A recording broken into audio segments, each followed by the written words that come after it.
የቅዱሳን በኩራቸው እሱ ነው ይላል። ህሊናሁ ለአብ ዘኢይትረከብ የአብ ህሊናው የማይመረመር ነው። አንድም የማይመረመር የአብ ህሊናው እሱ ነው። ውእቱ ጥበቡ ለአብ የአብ ጥበቡ እሱ ነው አለ። በጥበብ አንድ ስለሆኑ ጥበቡን ይገልጽበታልና።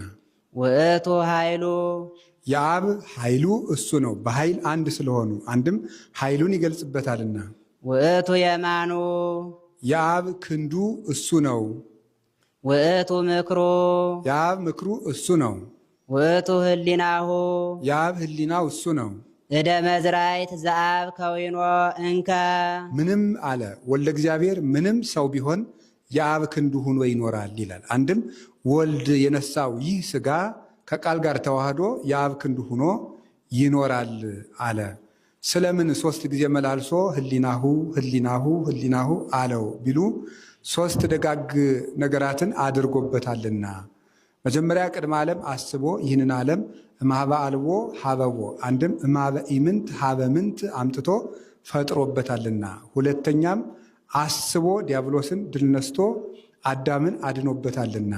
ሶስተኛም ይህንን ዓለም እምኀበ ቦ ሀበ አልቦ እምኀበ ምንት ሀበ ኢምንት ያሳልፍበታልና ህሊናሁ ህሊናሁ አለው። አንድም ወዲህም የአብ የመንፈስ ቅዱስ ቃላቸው ነውና ህሊናሁ ከሱ ጋር ጸንቶ የኖረ ነው። ህሊና ከልብ ሳይለይ እንዲኖር ከአብ ሳይለይ የኖረ ነው ሲለው ነው።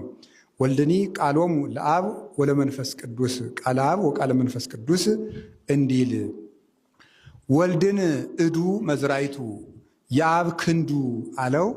በክንድ የቀረበን ያርቁበታል፣ የራቀን ያቀርቡበታል። የቀረበን እንዲያርቁበት የቀረበ ዲያብሎስን አርቆበታል። የራቀን እንዲያቀርቡበት የራቀ አዳምን አቅርቦበታል።